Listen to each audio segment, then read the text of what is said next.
കേരള ജനത എല്ലാവരും ഒന്നടങ്കം പ്രതിഷേധം ഉയർത്തണം. വി.ഡി. സതീശന്റെ ഈ നിലപാട് മാറ്റിയെടുക്കണം. രാഹുൽ മാങ്കൂട്ടത്തിനെ എത്രയും പെട്ടെന്ന് കോൺഗ്രസിലേക്ക് തിരിച്ചെടുക്കാനുള്ള നടപടി കേരളത്തിലെ എല്ലാ സ്ത്രീ ജനങ്ങളും പുരുഷന്മാരും യുവാക്കളും യുവതികളും ഒന്നടങ്കം നമ്മളെല്ലാവരും സോഷ്യൽ മീഡിയയിലൂടെ എങ്കിലും പ്രതികരിക്കണം. കാരണം അദ്ദേഹം എന്ത് തെറ്റാ ചെയ്തത്? ഈ തെറ്റുകളും പറഞ്ഞ് രാഷ്ട്രീയ ജീവിതം അവസാനിപ്പിക്കാൻ പറ്റുമോ? ഒരാൾക്ക് മിസ്റ്റേക്ക് പറ്റി അത് തിരുത്തി കറക്റ്റ് ചെയ്ത് വരണം. വി.ഡി. സതീശന്റെ ഈ കടുത്ത നിലപാടൊന്നും ഏതായാലും നമ്മുടെ ബഹുമാനപ്പെട്ട മുഖ്യമന്ത്രി പിണറായി വിജയൻ അത്രത്തോളം കടുപ്പമില്ല.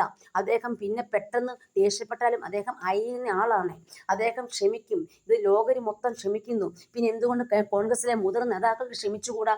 രാഹുൽ മാങ്കൂട്ടത്തെ ഒരവസരം കൊടുക്കുക. അദ്ദേഹം തിരിച്ചു വന്ന് ഇനി നല്ല ഒരു രാഷ്ട്രീയ ജീവിതം കാഴ്ചവെക്കാനുള്ള എല്ലാ അവസരങ്ങളും നമ്മളെല്ലാവരും ഒരുക്കി കൊടുക്കണം. അദ്ദേഹത്തിന് രാഷ്ട്രീയം അങ്ങനെ അവസാനിപ്പിക്കാൻ പറ്റത്തില്ല. ഒരിക്കലും ജനങ്ങളെ നിങ്ങൾ വിട്ടുകൊടുക്കരുത്. നിങ്ങൾ വി.ഡി. സതീശനെതിരെ പ്രതിഷേധം ഉയർത്തി എല്ലാവരും സോഷ്യൽ മീഡിയ രംഗത്ത് വരണം. രാഹുൽ മാങ്കൂട്ടത്തെ അടുത്ത നിയമസഭ ഇലക്ഷനിലേക്ക് മത്സരിപ്പിക്കണം. കേരള ജനതകളെ നമ്മളെല്ലാവരും ഉണരുക, പ്രവർത്തിക്കുക. വി.ഡി. സതീശന്റെ കാർക്കശ നിലപാടുകൾ അവസാനിപ്പിക്കുക. റിനിയ ജോർജിന്റെ വാക്കുകളും അവരുടെ നിലപാടുകളും നമുക്ക് ആവശ്യമില്ല. ഇവിടെ ഇപ്പോൾ ഒരു നല്ല രാഷ്ട്രീയ നേതാവിനെയാണ് നമുക്ക് വേണ്ടത്. തീർച്ചയായിട്ടും നിങ്ങൾ എല്ലാവരും ഇതിനായി സഹകരിക്കണം സോഷ്യൽ മീഡിയയിലൂടെ. ഞാൻ എത്ര റെസ്പെക്റ്റ് ചെയ്യുന്ന സുധാകരൻ സാറിന് പറ്റും. രാഹുൽ മാങ്കൂട്ടത്തിനെ ചേർത്ത് പിടിച്ച് അദ്ദേഹത്തിന്റെ രാഷ്ട്രീയ ജീവിതം ഒന്ന് ഉണർത്തിക്കൊണ്ടുവരൂ. അദ്ദേഹത്തെ മത്സരിപ്പിക്കൂ.